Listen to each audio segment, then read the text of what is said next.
Hello, I'm Alexis, and welcome to my May Battle of the Books wrap-up. Like the rest of the United States, I am experiencing a heat wave right now. We've got to make this fast before I die because I have turned off all of the fans and closed the window so that this would be a nice, quiet filming location. And I don't have air conditioning. I don't use it. So I have an ice pack sitting on my chair behind my back that has already melted, even though it's only been out of my freezer for maybe like 5 minutes. So we're gonna make this fast is what I'm saying. Let's jump right into it. May was a very busy reading month for me. We had Asian Readathon that I participated in, as well as Escape the Readathon. And both of those are just like the perfect combination because they really encourage me to read more books. So in total, I read 19 books, and here are some other stats that I like to track in case you're interested. So in a minute, we will get to the Battle of the Books, as we do every month. But real quick, I wanted to point out that there's only going to be 18 books on the bracket. There is one book that I am excluding from the bracket for a reason, and that is going to be Rifqa by Mohammed El-Kurd. So this one was a nonfiction poetry collection, and I don't usually rate nonfiction, but these poems were so incredibly beautiful that I had to.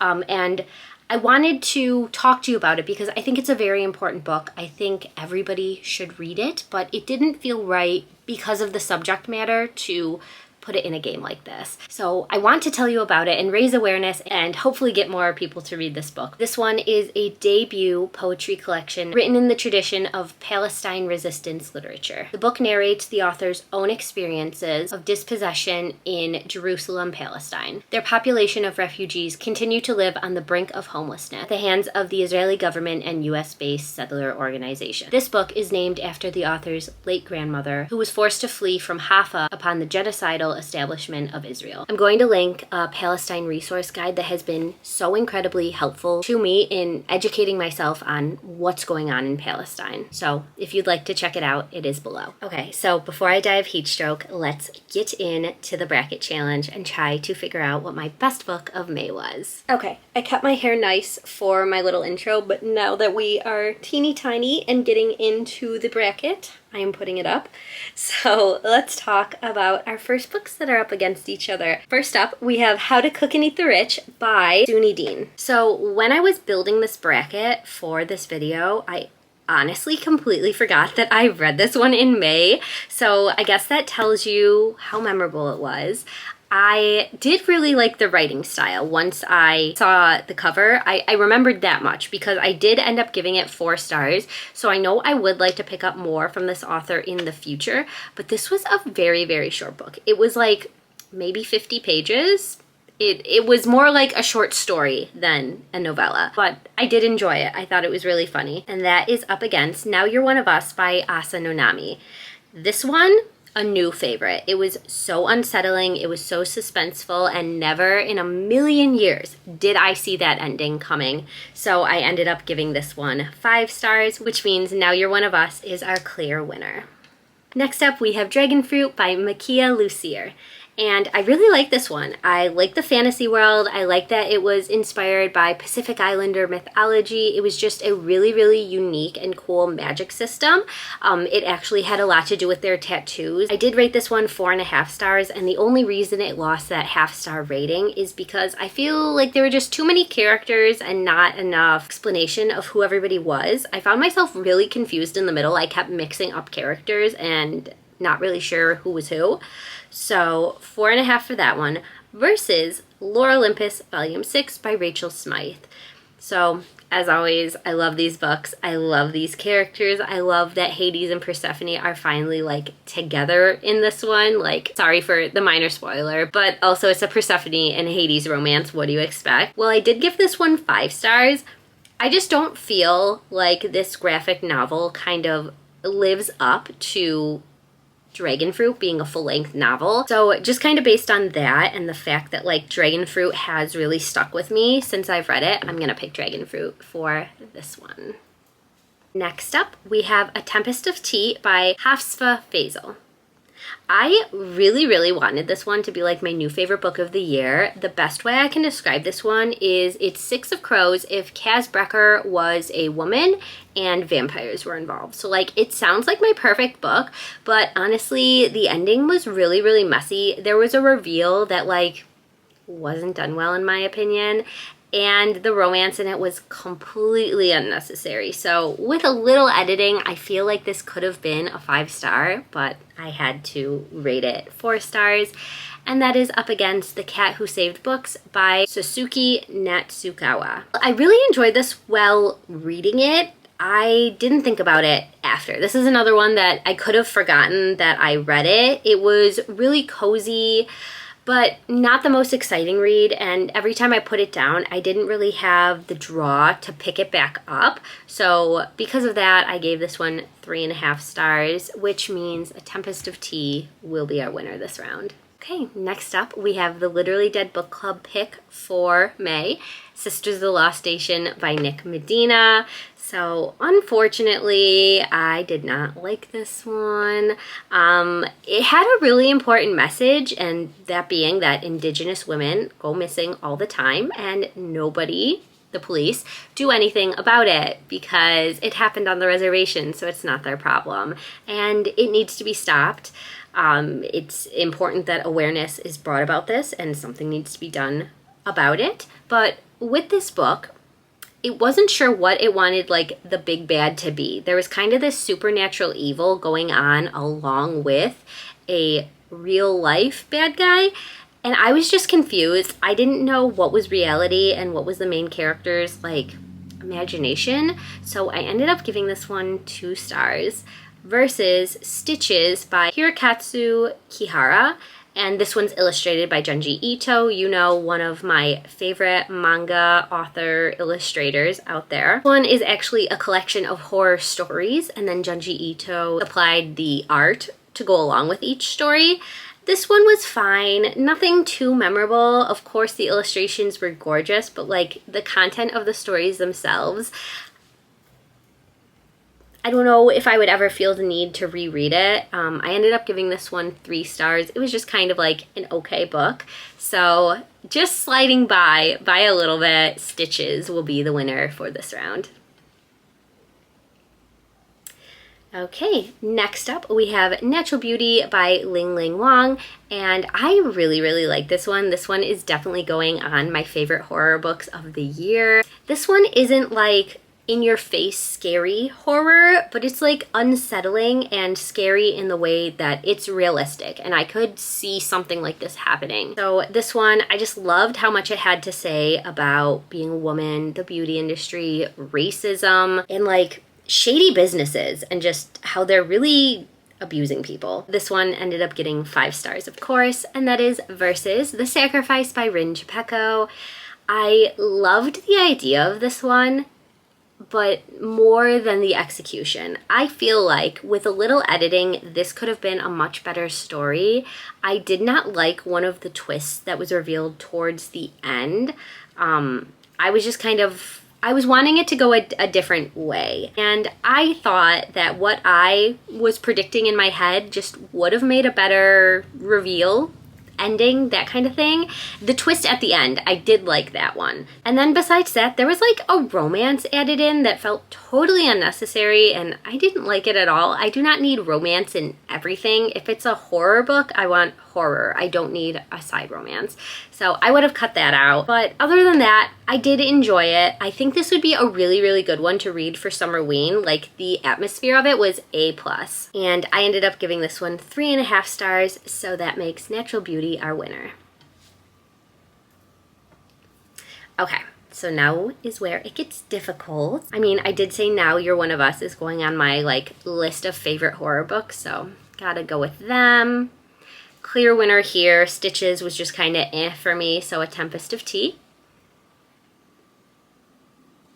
And then that makes Natural Beauty will be our bye week.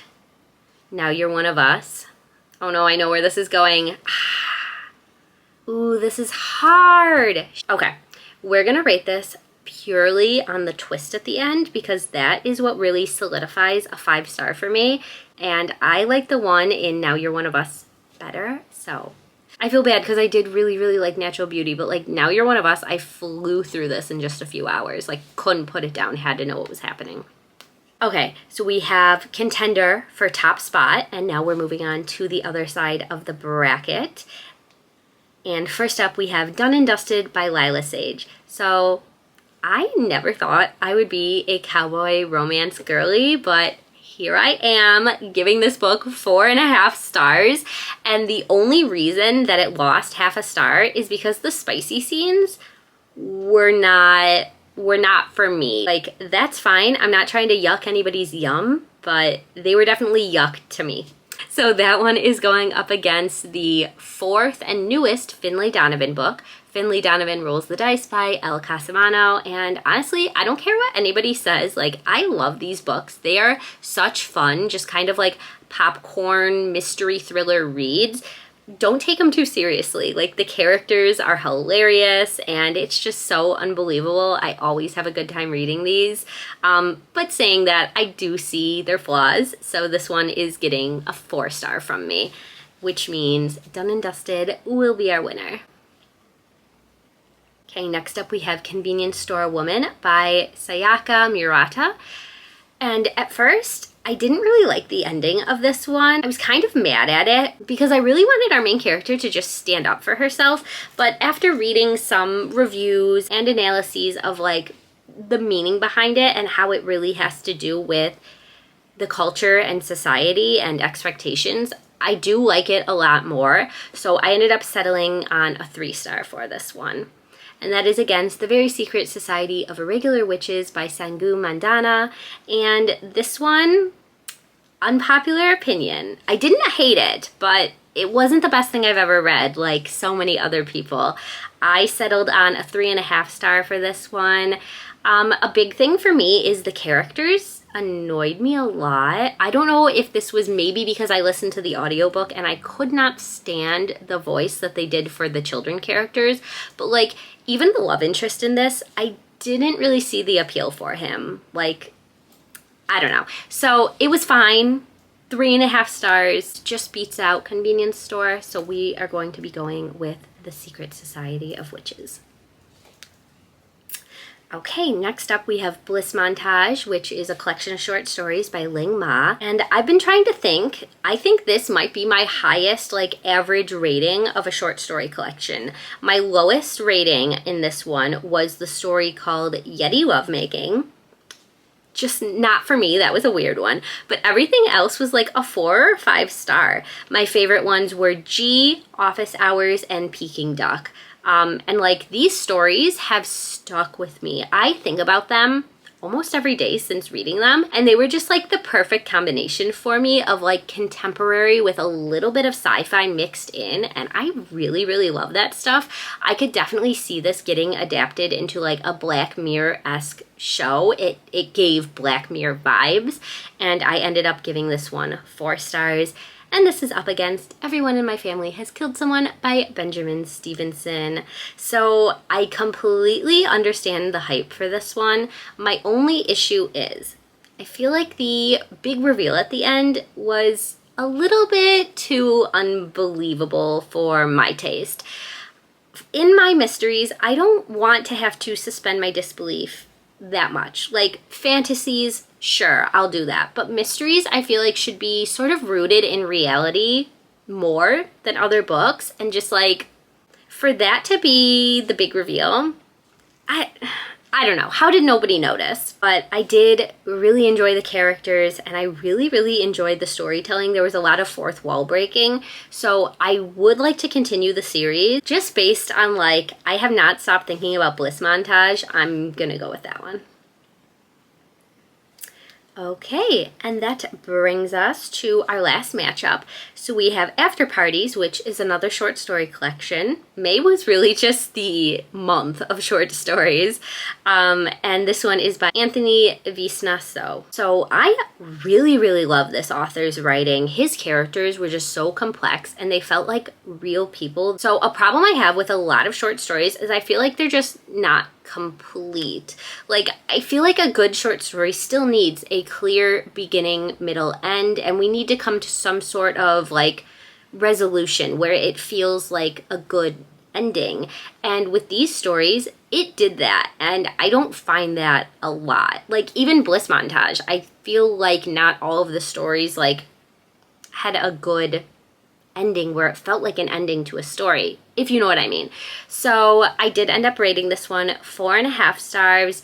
The only reason it's not a 5-star is there were definitely some short stories that I enjoyed more than others. Some of them I was so bored, and they just haven't really stuck with me the way that like the ones in Bliss Montage did. They were a little too ordinary. This one is up against The Joy Luck Club by Amy Tan. This was my classic for the month, and this one, wow, I did not expect this one at all. So this one is actually a bunch of vignettes about Chinese immigrant mothers and their American daughters. So these really show how different but similar their lives and experiences are. There were just so many great messages throughout this book, and like ones that are still relevant even though this book came out how many years ago. I'm really, really happy I finally read this one. It's definitely one of my favorites this month, and I ended up rating this one 5 stars. So yeah, I think The Joy Luck Club has to win this one. Okay, down to the next set of books. Let's see who our winner is going to be. Done and Dusted had the higher rating, and I think just based on the fact that I've already bought the second book in the series and I do want to continue it, whereas The Very Secret Society, I think that one's going to be a series. I think the second one might even be out already, and I'm not really interested in it anymore. So we're going to go with Done and Dusted. See, I'm always surprised when this happens. I never expect my favorite books to get pitted against each other, even though that's literally the point of this. So this one hurts too, but sneaking by just the tiniest bit, we're gonna go with The Joy Luck Club. Okay, yeah, clearly, again, the winner, The Joy Luck Club. Which means, oh, this is hard. I've made my decision. And well, I'm not happy about this. Now You're One of Us. I did finish it in one sitting in just like 2 hours maybe. It's very short. But there were definitely parts of it where I was kind of bored, and I just feel like maybe the story could have been edited a little bit better. Some things could have been removed or added to make it a little more exciting. And then on the other side, The Joy Luck Club, like, I can't think of any edits I would make. I think it was just a really, really well done book. I think everything in there was important and had a purpose and a message. So for that reason, The Joy Luck Club is going to be my best book of May. Didn't a classic win last month too? Because Anne of Green Gables won April. I think that's when I read it. Wow. See, I love when this happens. This is exactly why I put a classic on my TBR every month. You never know when one is really just going to resonate with you. I like playing this little game with you every month, even while I'm melting. I'm going to go stand in front of my fan now, so thank you so much for watching. I hope you read a good book today, and I will see you soon in my next one. Bye.